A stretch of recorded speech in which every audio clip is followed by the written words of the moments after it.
Good afternoon, friends. My name is Mike Petro. I'm a CAC staff member, and I'm here with my wise and wonderful and deeply cherished teacher, Mirabai Starr. Mirabai is going to spend the next hour answering your questions, but before we get started, I know you wanted to lead us in a moment of practice. I would love that. Thank you, Michael. So, yes, we're going to begin. Before we go into all the words dropping into the space of language, let's just touch base with the quiet yet again. So feel free to join me in removing your shoes, if you like. That's what I'm going to do. And we'll sit for about 5 minutes. I will lead you in with a little bit of guidance, and then we'll just drop down into the stillness for a few moments. I don't know about you, but I can't get too much of the quiet. So let's begin by taking 3 deep, full breaths.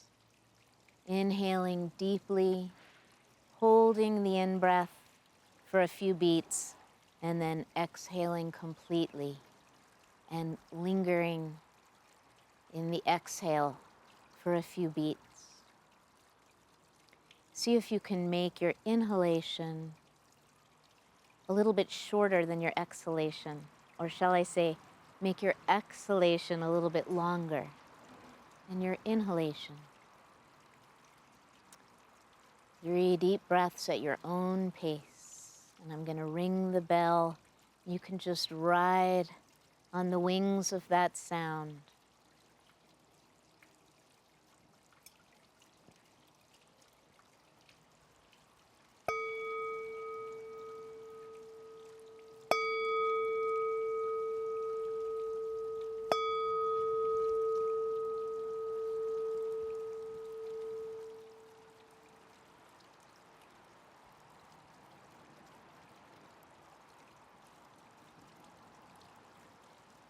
And as you sit, wherever you are,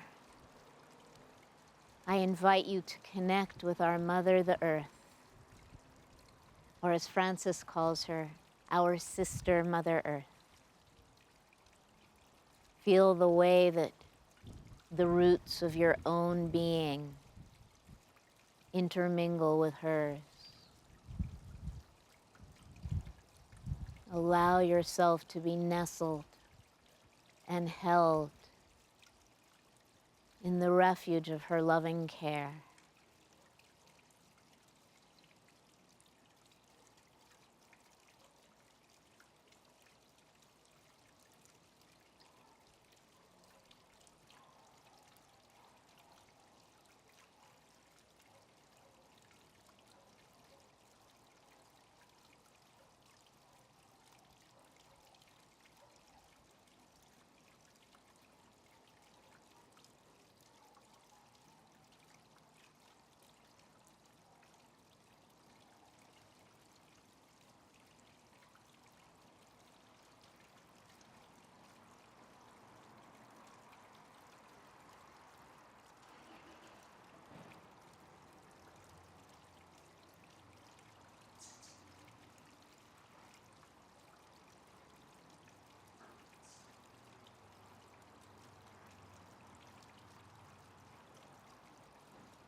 Shalom.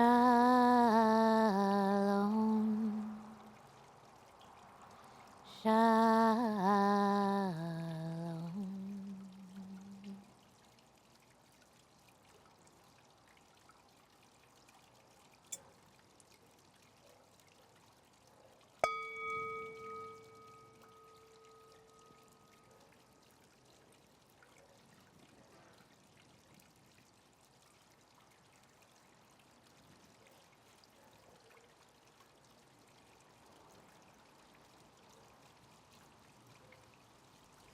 Mirabai, it's so wonderful to get to take a few moments to have you interact with everyone who's attending Conspire this weekend. I was so moved by your conversation again today and the way that you elucidate the transformative moments that arrive to us in our moments of grief and loss. And so thank you so much for starting us in this sacred space. I suspect we're going to get some questions that are very vulnerable and very heavy. And on that note, actually, if we can ask Corey for our very first question. Those of you who are watching, you can go ahead and load your questions into the chat and upvote the questions that you'd like to hear answered. Thank you so much. I'm putting my shoes back on.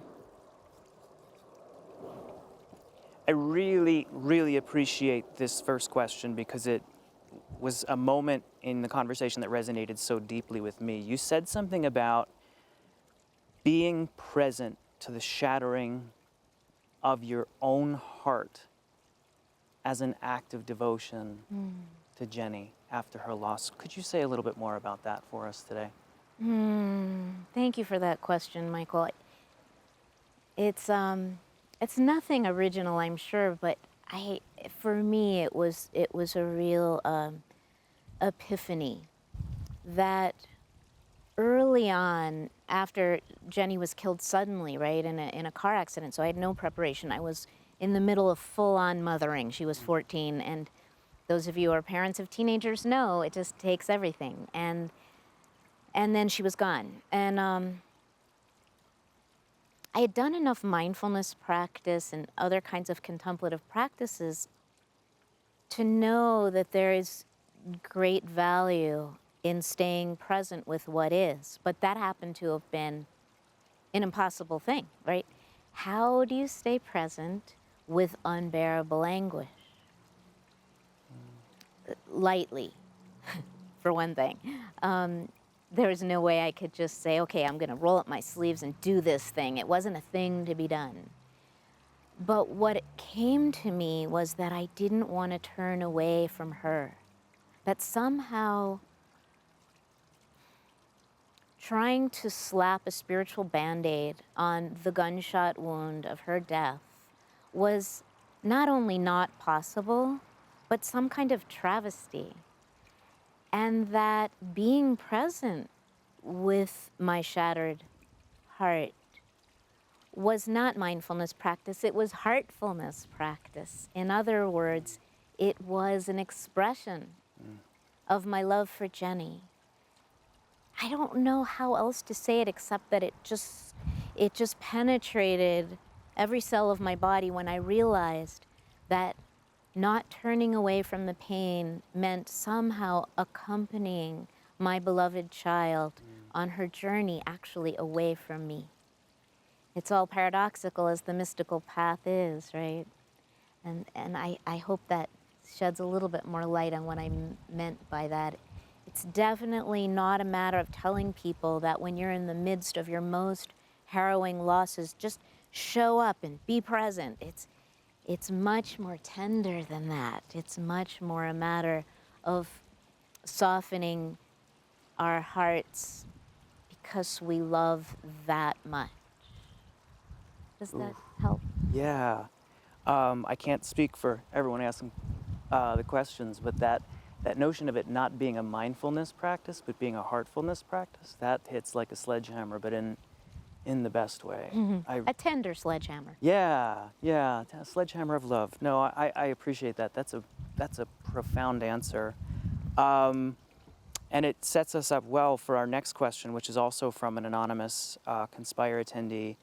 And this one's heavy. It says, my son's ashes arrived at my door, and I had to sign for them. when Mirabai began her presentation. And then this person offers a prayer. God, with the breaking open of my heart, I want to draw closer to you with a sustained contemplative practice. But I've never been able to sustain the practice for long. I've always had a busy mind. Where do I turn to for help? And gosh, that follows so well the comments you've just offered. What do you think? Okay, so for one thing, I think we beat ourselves up a lot about contemplative practice. It's like this combination of the Zen Jikijitsu stick on the shoulders and some kind of Christian penitential something or other. And for me, see if this resonates with any of you. For me, contemplative practice is a refuge. It's a sanctuary. It's a mother space of holding. And I go to my contemplative practice as like I would go to a hug, just letting myself down into the arms of the stillness. And so but I had a very rigorous training in contemplative practice and, years back. And so I have to carefully disentangle those patriarchal voices that tell me I'm not doing it right from the actually very needed rigor of cultivating contemplative practice. But I'll tell you what helped me so much. When I was translating the book of my life, which is Teresa of Avila's autobiography, one of the great coming-of-age stories of a mystic ever written, in my opinion, there was a part in which Teresa was saying, I've always had a really hard time doing contemplative practice. My mind wanders. I'm just not talented with contemplative practice, she says. God didn't give me those gifts. And so what I found was that I needed a good book beside me. And as long as I had a good book, she says I didn't even need to open it. Just knowing that there was a book available had this way of anchoring my thoughts, my wild thoughts, and allowing me to drop into this intimate presence with my beloved, which is what Teresa considers contemplative prayer to be, is an intimate conversation with the friend, she says. But books were her way. So sometimes she'd open it and read a couple of pages, and then set it aside, and she felt steadied and anchored. The other thing that I love about Teresa's instructions on contemplative prayer or contemplative practice, meditation practice, is she says, okay, remember that Teresa had this vision of the soul as a castle, as a beautiful, pure crystal with many facets that are all kind of dwellings, I call them, or mansions, or is the old-fashioned translation. All of these different kind of aspects of the soul and of the spiritual journey. It's almost like stations, many stations along the way, but they're all nestled inside each other. It's a very feminine, round, non-linear kind of reality. And she says that our task as human beings is to make that inner journey to the center of our souls where the beloved is beckoning us into union. And she says, actually, when you're doing contemplative practice, it doesn't really matter what your mind is up to. Because the mind is one of the faculties that's on the periphery of this interior castle, and it's doing its thing. And she says, in fact, gaining great merit from some of the struggles to become still and one-pointed. But really, it doesn't matter that much. What matters is that the moment you say yes, you offer your consent, as Father Thomas Keating called it, to be in the presence. That's all that matters. You are turning inward to be with your beloved. And what the mind is up to with its monkey tricks, it's not really any of your business. Isn't that comforting? That's so comforting. I love that. Oh my gosh. Well, you know what I love about that, to connect to your last two answers, when I hear you talk about that it gives me permission not to beat myself up for not holding my practice and doing it the right way. Right. And it's not until this moment that we're talking about it that I realize when you talk about being present to the shattering of your heart, I feel like for me, I don't know about for other people, it's just as easy for me to get into mind games where I've told myself that I'm not grieving the right way, that I'm not being present to how the grief process is supposed to work. So I so appreciate that. I appreciate you saying that. It's given me a little bit of internal freedom. So thank you. And it sets up our next question, I think, really well. So Kathy says, in grieving your Jenny, have you ever felt that you were not making yourself accessible to your other girls, other children, other loved ones in your life? In my devotion to my daughter, Melanie, 36, who has many disabilities, I feel so torn about our other 3 kids and 6 grandchildren, when so often I miss out on their lives without coverage for Melanie. So do you have any advice for Kathy? Sweetheart, wow. I really am feeling your heart in that question. I mean, I definitely did check out of many of my other relationships for quite a while after Jenny's death, no doubt. One of the ways I think I navigated that was that I named it with the people I love.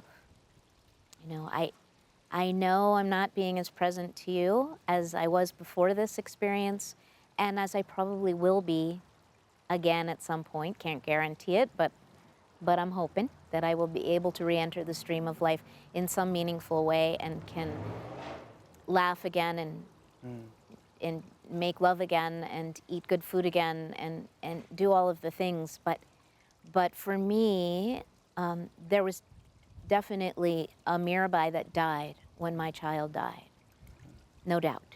And I needed to just abide in the underworld.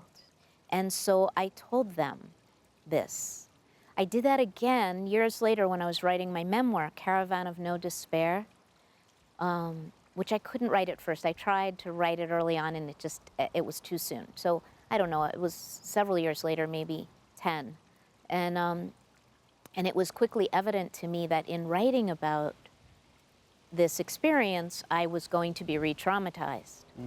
So I set it up, you know, and I told all the people who I love and who love me, I don't know what this is going to be like, but I have a feeling I'm going down, and I can't vouch for how I'm going to, the grace with which I'm going to manage my life and my relationships. So if you'll please bear with me. This is different than what you're going through, Kathy, where you have a living, loving being to tend every day, and you also have these other kids and grandchildren. But I think just naming it and saying, you know, I'm just noticing how torn I feel. I don't know what to do about it, but I want you to know that I love you and that I don't know what to do. I have found that being real and being vulnerable about what I don't know, which is 99% of everything, it's not like it gets me off the hook with anybody else, but it does give me a kind of avenue to loving kindness with myself. And so I wish that for you, and I have this feeling that the people in your life are loving also and get it already, but speaking it might be helpful. I hope that gave you a little something. Just know that my heart is with you. Please. Thank you so much. Kathy, thank you for that really, really authentic and vulnerable question. I love the way you answered that, and I love this notion of, you know, I think we're enculturated to think that we're just going to dig deep and get tough and not be re-traumatized by our old wounds, and the idea of making space for it and doing it on purpose, in a way, instead of by accident. That's gorgeous. Thank you so much. We're ready for our next round of questions. And while we're doing that, I just have to say, I don't feel like I acknowledged enough the person who said that you were signing for your son's ashes as we were beginning my session. And my heart is so with you right now. I'm carrying you as I go forward into the rest of this day and the rest of my life. So bless you. Well, thank you. Thank you for taking that moment. And I think it's amazing that we can invite everyone who's watching to send love as well. Yes, please. We have our next set of questions. Thank you, Corey. The question from Victoria, who asks, Like you, Mirabai, my life has been beset by many devastating losses. I find that even after decades, the pain of a particular loss can shatter me unexpectedly, rendering me helpless. Does this happen to you too? If so, how do you respond to these experiences of recurring or revisiting grief? Victoria? Victoria. Thank you, Victoria. I've almost gotten to the point where when those moments come, I welcome them, even though they're very difficult and deeply painful, because it's a reconnection with that feeling of naked love. Yeah, that the raging fire has become a warm hearth beside which I can now warm my hands, warm my heart. It's not always that way. I mean, those moments do take my breath away. And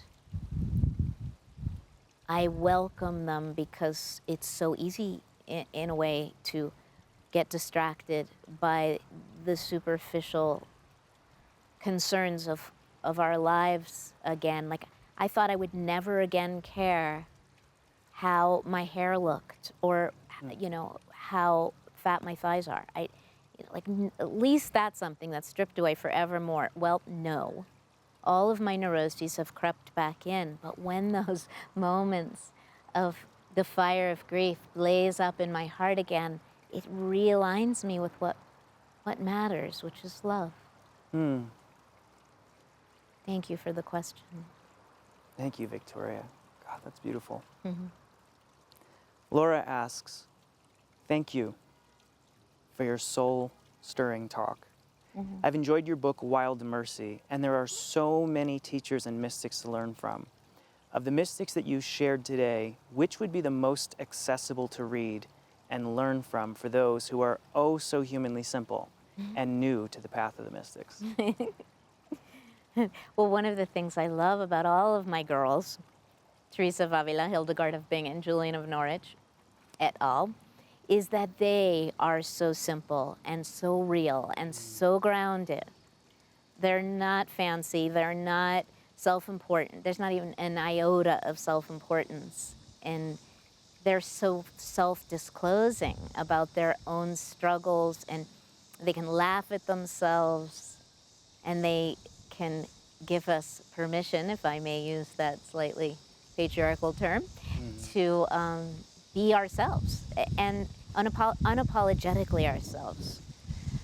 So I think that there's something about Julian of Norwich right now in our times because of the pandemic and the fact that she lived through not one, not two, at least 3 rounds of the plague in her lifetime. And in fact, lost probably, you know, half the people she knew and loved, as I mentioned, I believe, in my talk.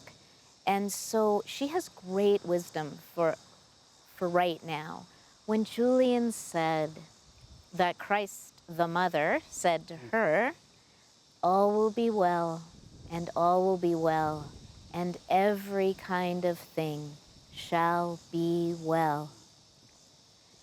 It was not, she said, in spite of everything. It wasn't a spiritual bypass, like, oh, don't let it bother you that your child died. It's all will be well, God's got a plan.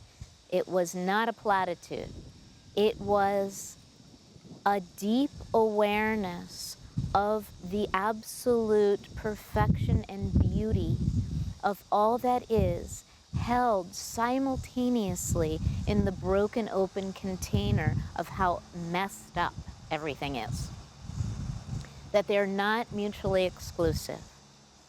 In fact, it is, I know I'm repeating myself here, often in the shattering that the container reveals itself as being boundless and able to contain all that is, the beauty and the sorrow and the brokenness and the exquisite perfection. So, check out Julian of Norwich. Right on. I appreciate that. I don't know if you remember this, but just a few weeks before we went into quarantine, you gave me a copy of your translation of Julian. And then she was my very dearly cherished reading through the many, many long months of the lockdown. So what do you think about Julian in the pandemic? Was it helpful to you? It was extremely helpful to me. Why? Yeah, you know, the fact that she could see the divine in the midst of that degree of loss and suffering, her own and what was taking place around her. You know, that there was a theophany and a theodicy, that it seems like to me that the only answer she ever comes to suffering is that God is there in it, the divine is there somehow. But I wonder, and we're ready for another question from Corey, so while he's spooling that up for us, if I could ask a follow-up question, this profound notion that in the midst of suffering we can realize that all shall be well. What struck me in the pandemic was that is, I think, something you need to come to on your own. But you can't tell someone else who's suffering, don't worry, all shall be well, right? Right. Okay. Very well said. Yeah, if you would say a word about that, I would appreciate it. Because I remember going through some of my losses, so many well-intended spiritual friends who were like, everything happens for a reason. Oy. I know. No, you can't tell that to other people. Julian's wisdom and what we're talking about now has everything to do with the motherhood of God. This knowingness that transcends intellectual, rational knowledge can be accessed through the mother heart of the Holy One, or the womb. You know, the word in Arabic, so many times a day, a Muslim says, La ilaha illallah Muhammadur Rasulullah, and Bismillah. The prayers open with Bismillah. We begin with the name of God. Ar-Rahman Ar-Rahim. Ar-Rahman Ar-Rahim, and both Rahman and Rahim, the root of that word, those two words, which are mercy and compassion. Rahman is mercy and Rahim is compassion. Those of you who are Arabic speakers might be responding in the chat, Mirabai. No. But I think I'm in the neighborhood of correct. The root of both of those words, the Ra, is womb. Oh, wow. And these are the primary attributes of God. Wow. Mercy and compassion, both of which mean womb. So the womb is both the way that we emerge into the world and the space to which we return when we need to remember that we are unconditionally held by an unconditionally loving Mother God. Oh my gosh. That's gorgeous, thank you. You're easy. I say that about that. everything. You just blew my mind. Let's take another question from Corey. Thank you so much. So we have another Victoria who asks, I am so empathic that my heart is constantly breaking for the suffering of the world.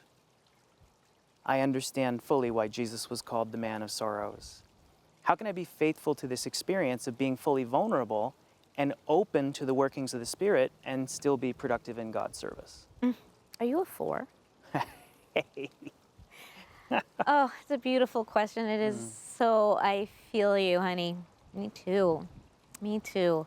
I was just thinking the other night, we accidentally watched a documentary about the fires in Ojai. I used to live in Ohio. Yeah, right. I remember that. And it was so sad, but watching this little bear, there was a little bear that had been burned. Oh, I mean, even just talking about it, I could cry again. Just seeing him with this little burned paws, and he was so thirsty, and they put out some water for him, and he kind of stumbled over to the water and drank, and the heartbreak that welled up in me. I don't know if you all can hear the traffic on 5 Points. It's such a real place where we are right now, under this tree in this beautiful part of Albuquerque. I love it. Such a real place. I can feel just that heartbreak. And I was thinking, as I was watching this bear and crying, how sometimes it's easier for me to feel that pain, that heartbreak with regard to animals, even than people. Like, what's wrong with you, Mirabai? But I also feel it with people. I mean, I think many of us who are listening right now share that empathic quality in our beings. And how does it not render us so, how does it not take us down so that we can no longer function? I know that this is something I've said already in other ways, but I truly believe that our capacity to feel the pain of the world and allow it to break our hearts is our superpower, is the portal to our stepping in to what is ours to do and be and offer in these broken times. Our times are incredibly broken and urgent and on fire. And many of us feel like it's actually going to continue to get worse. So we can inure ourselves to the suffering through any manner of activities and mental, I don't know what's the word that I'm, tricks to get away from the pain, including all kinds of spiritual beliefs. Those are the most insidious ways to check out of reality.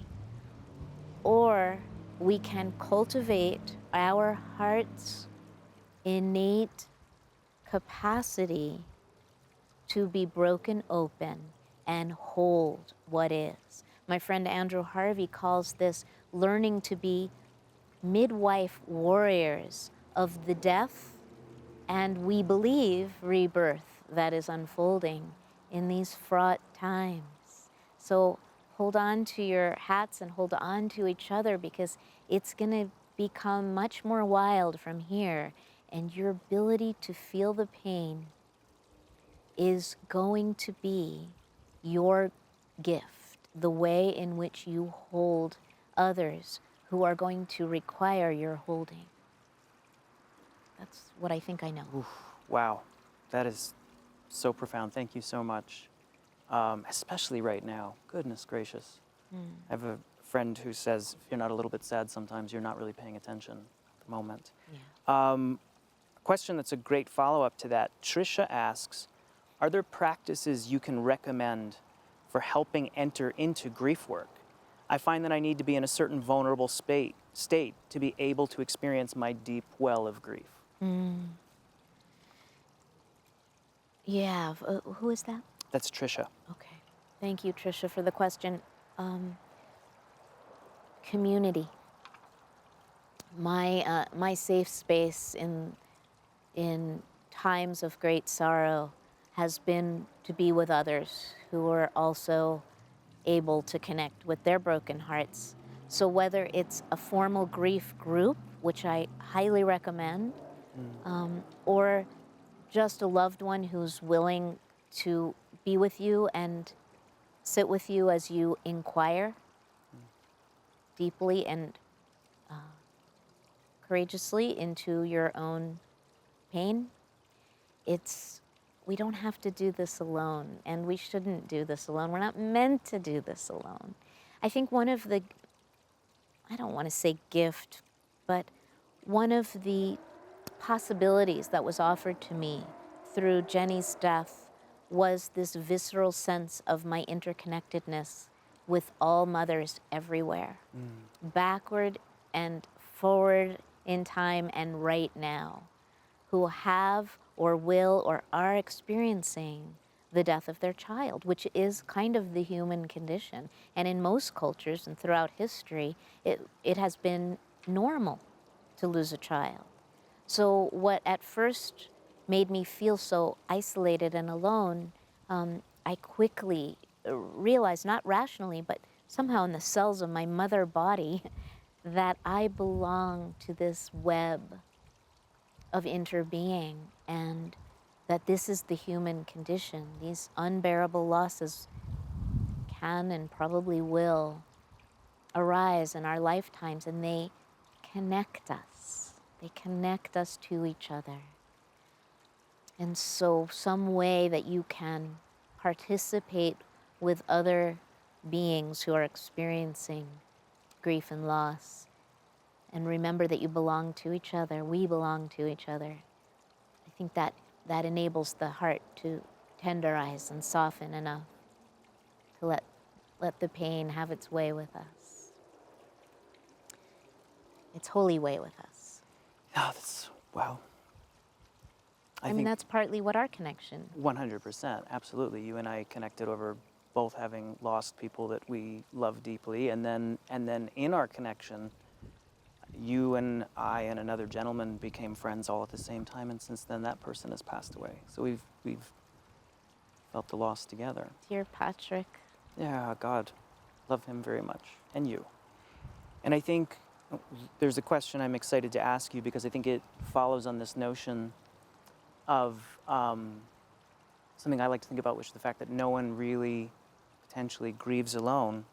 An anonymous participant asks, is it okay to seek to hear the voice of our departed loved ones for guidance?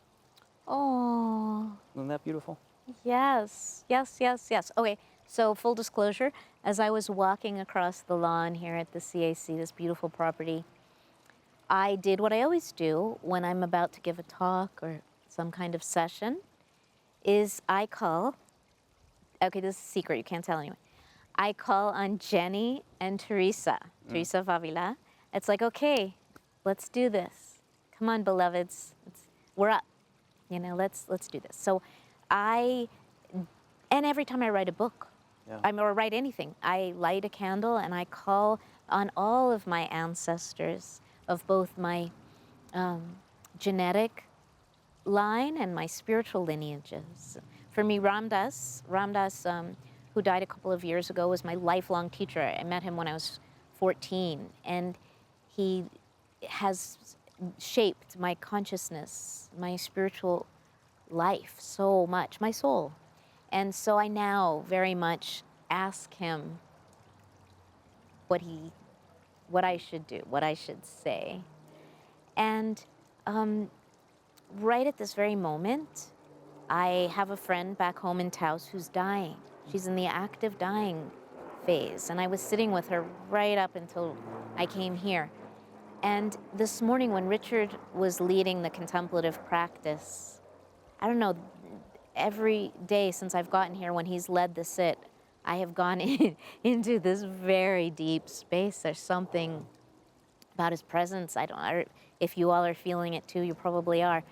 But when I was sitting, I called on Jenny to be with my friend Vasuda, to just help her ease. I don't know what I think belief-wise, by the way. I really don't have a clear belief system about life after death or even the threshold of dying.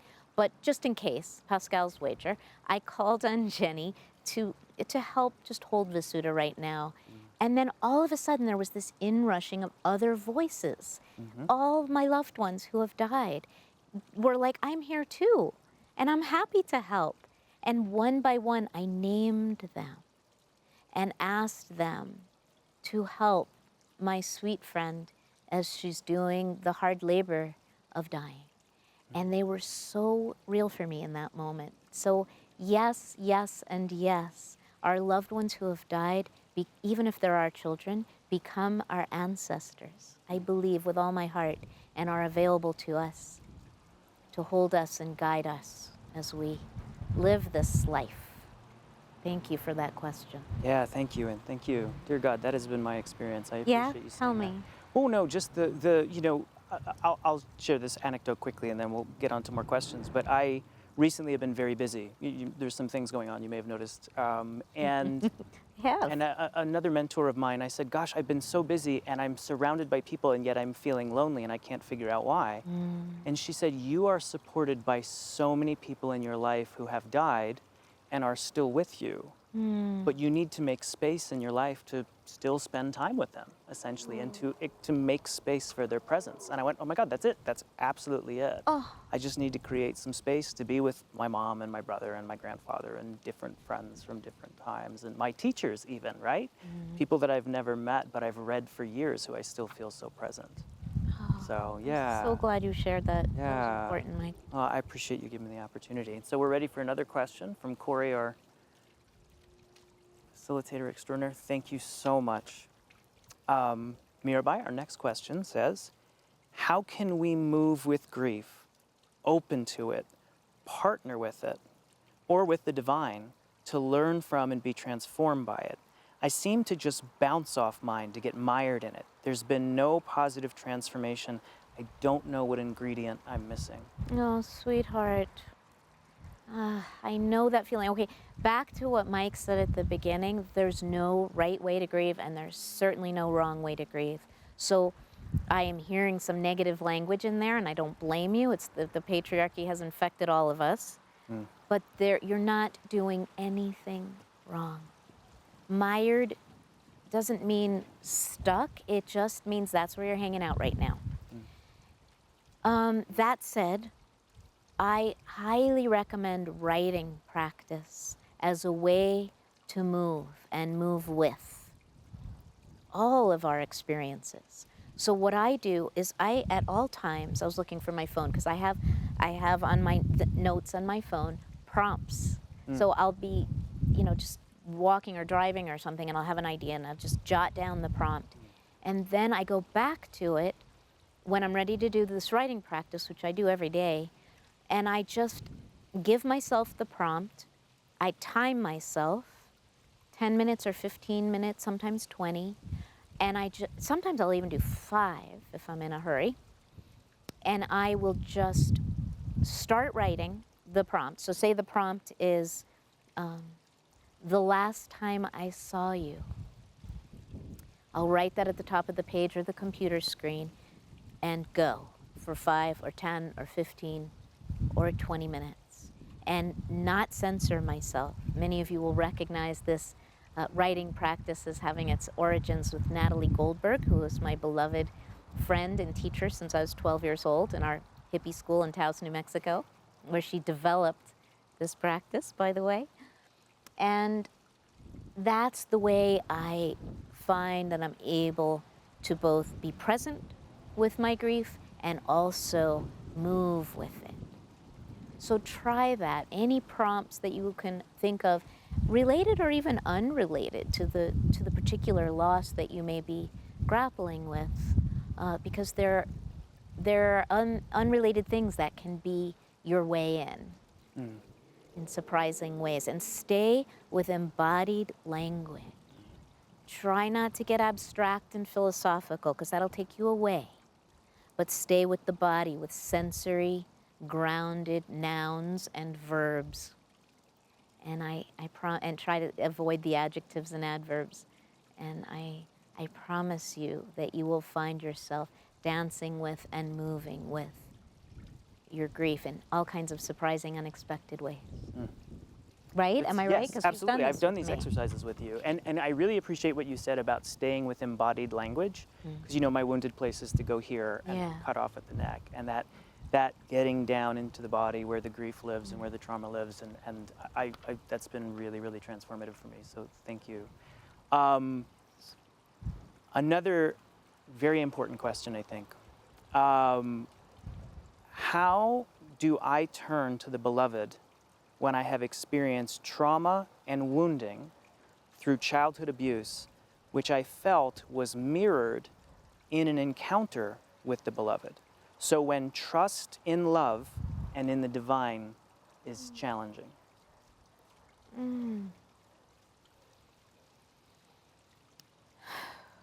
So I can't tell from your question if you mean that you were wounded in the context of religion and religious community, or if you mean a direct mystical experience that felt unsafe to you. So not knowing exactly where the trauma originated.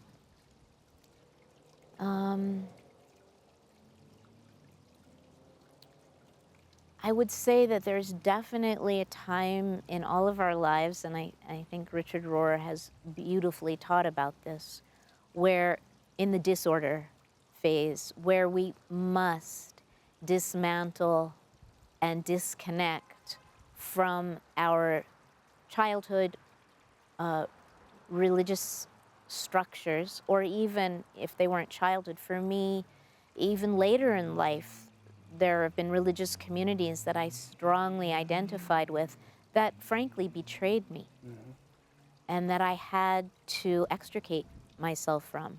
And that was extremely painful. I talk about it as my firing Krishna phase. And in firing Krishna, there was deep grief. I was bereft. But it was no longer that kind of belief, the whole belief system that went along with that was no longer either safe or healthy for me. And so it needed to be jettisoned. And what I found was that I made my way back home to a devotional relationship with God, which is why you hear me so often use the word beloved. I tried to just get rid of that word too and just drop into a completely non-dual, I wouldn't even say relationship because that's too dualistic, orientation spiritually. But I couldn't linger there long before my heart called me back to a devotional space that now is informed in a really beautiful way by having radically and courageously and kind of recklessly and foolishly perhaps lit it all on fire. Ooh, I appreciate that. Something else you and I have in common is being wounded by spiritual communities and spiritual teachers. But probably just you and me, we're Yeah, I probably don't the think only anyone ones else- that have no, probably ever not. been betrayed by spiritual No, communities. but breaking up with Krishna, I appreciate. I mean, I went through 5 or 6 years where I just couldn't even hear the word Jesus, which wasn't Jesus' fault, right? But that association and that wounding is so deep. Wow. Yeah, I appreciate that. I appreciate that. We're ready for another set of questions. We have about 12 minutes left, so we'll see if we can sneak a few more in before Sure. we run out. Judith asks, what is a good way to think about praying for my own healing? That's such a big, broad question. What is a good way to think about praying for my own healing? Okay, here's what rises. Metta practice. I know many of you are familiar with metta practice, metta, M-E-T-T-A, which is the Pali word, the original language of the Buddha, for loving kindness. In Hebrew, it's chesed. So chesed practice, loving kindness practice. This is a beautiful way to focus those healing beams on your own dear body, mind, and soul. So you can do variations of this practice, but it's sending loving kindness to yourself and then to someone you love, and then to someone you don't even know, and then to someone with whom you have difficulty, whether you know them personally or not, and then to the whole world. So some variation of, may I be well, may I be happy, may I be peaceful and safe. And say it like 3 times. May I be well, may I be happy, may I be peaceful and safe. And as you repeat this metta, this loving kindness prayer to yourself, mean it. Really cultivate the intention behind the words. See if you can really treat yourself as you would a beloved child or lover or friend. And then you can shift that metta practice and really picture someone that you know and love who's hurting, and send them metta. And then the refugees, the Haitians at the border of Mexico, pour loving kindness on the people who are hurting. And then try that with someone that you can't stand. And then open it to the whole world. But starting with yourself, just beaming that wish for your own wellness. Metta practice. Thank I love that. You know, in the early Christian church, there's this notion of the apokatastasis, which is the healing of the whole world.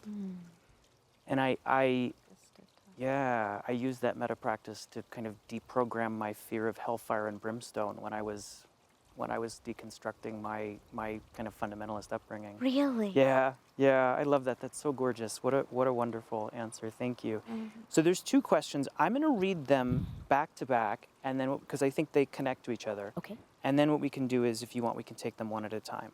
So, two questions from two anonymous audience members. One says, "Can you speak more about how you dealt with your melanoma diagnosis? How did you face your possible death, and how did you inhabit that space?" So that's the first question.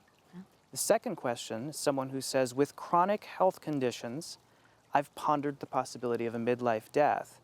Can death be seen as a creative act, an offering that nourishes life, and perhaps is the moment of evolutionary impulse that expands life towards greater complexity and creativity, more deeply embodied offerings of God?" So we've got the conceptual question, which is deeply personal for this person who's asking for themselves, but starting with you and your own experience of this melanoma diagnosis. How did you face your possible death? How did you inhabit that space? Okay. Thank you. Thank you for asking the question. And the first thing I want to say is that it was kind of nothing.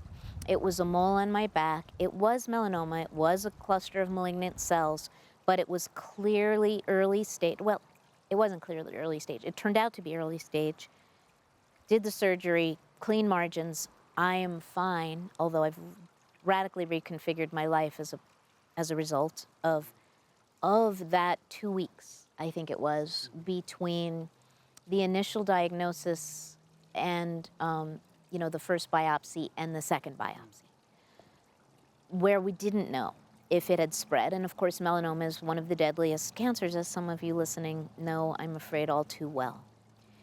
And so I did have to sit with that period of not knowing. And how I dealt with that is that I maybe the practice with the death of loved ones, I showed up. And, I'm a 4, so I tend to dramatize moments like this. I was aware of my impulse to make it into a big fat ordeal. So I noticed that, but I also really sat with it. I journaled a lot, which I don't do. I talked about doing writing practice, but that's not really journaling. I'm usually doing those writing practices, full disclosure, for a book, because it's moving towards something. But this time I went back to a journal and I drew pictures of, the melanoma was in the middle of my upper back. So it was kind of right where my heart chakra is. And so I drew pictures of my back with this heart with wings. And it started off dense and dark, and then day by day became lighter, and the wings unfolded more and more. And I just was willing to be with the possibility that I might die, to be with the fear that arose, which was actually kind of minimal, surprisingly, but to be with the whole range of feelings as they rose. And I have to say that I cherish all the doors of my heart that opened as a result of abiding in unknowing. I mean, it's so easy to go back to thinking right? Even after you've had mystical moments where you don't know.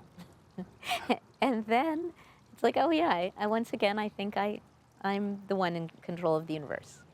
And so I really welcome those radical moments. For me, it was a moment of, just in case any of you all are thinking of inviting me to do anything, it was a moment of saying, I am going to stop saying yes to things it's killing me. And I happen to have a friend named Carolyn Mace who is a renowned medical intuitive, who said to me, you think this diagnosis is no big deal, just a mole, but if you continue down the path that you've been on, you're going to die. So that was helpful. Yeah. It really made me grapple with that. And so, as my friend Mike, if you start to see me go down the path of saying yes to everything again, would you please stop me? Sure. And maybe I should stop asking you to do stuff. Well, Sounds like that's, wow. maybe. Yeah. Yeah. So for our friend who I mean, just you've said it, but for our friend who has chronic health conditions, Right. who's living with this frequently, pondering the midlife death, building on what you've said, what advice would you give this person? And I love the way it's been phrased, in seeing death as a creative act. Okay. Oh. Well, first of all, I hope you don't die in midlife, because we want you here. I don't know you, but I want you here. And I have seen enough people die with a sense of almost joyous adventure now, including my friend Vasuda, who's dying right now, that I have no doubts that our deaths, can be portals to great awakenings, to beautiful adventure, to a true spiritual melding with the beloved that our hearts have longed for all our lives. I know this to be true. I have witnessed it. And right, don't you? I mean, I think many of you listening have had the privilege of being at the bedside of people who have died. And I've been with many people, and 99% of them, that's my favorite number today, have met their death with courage and even joy, and it was such beauty and holiness, that I trust that. And also, here's the other thing: we have so many moments of practicing for our dying. This is why I think every spiritual tradition on the planet has some version of the teaching to die before you die, as it says in the Holy Quran and many other sacred texts. We have these little deaths throughout our lives that in some ways are our practice sessions for dying a good and holy and big, wide open death. So I trust in that. And when I say holy, I don't mean pious and somber necessarily. It might be deeply quiet and serious, but sometimes there's almost an element of childlike wonderment. So, be not afraid, says the person who had a little tiny mole that turned out to be nothing, and blessings to you. Mm. Well, not nothing, but Oh. it's better now. We have about a minute left. What? I know, we're just about out of time. Try to sneak one more question in very quickly. Okay, I will talk quick. Lightning round answer. An audience member asked, my sister is terminally ill, weeks away from death. Oh, sweetheart. How do I walk with her now and after her death? That's a minute? I'm supposed to, I can't. Oh, bless you, bless her. Not feeling like you have to fill the emptiness with anything. Your loving presence, your not knowing what to do or say, is your gift to your beloved sister. A little bit, if you like to sing, just some quiet singing, chanting, hand holding, and then at the end, what I've noticed is back off with the too much of the physical touching, maybe just holding the hand, but a light touch so that the person can feel you and also lightly release at the same time. So quiet, sitting, light touching, not feeling like you have to do or say the right thing. She'll feel it. She'll totally feel you with her. And then afterwards, that same gateway will be the connection. The breath that takes her away from you will be your inhalation that will bring you into her presence whenever you need it. Easy for me to say, I'm not going through what you're going through right now, but I send you my love. And all of you who have the great honor of sitting with someone you love so much you can't stand it. Thank you so much. Mike, you're my favorite person to talk about death with. Oh, yeah, you know, I absolutely love talking about death with you. All these people that we can't see, all the people that we can't see who stand with us, before us, behind us, Yes. our ancestors, our family. Thanks, everyone.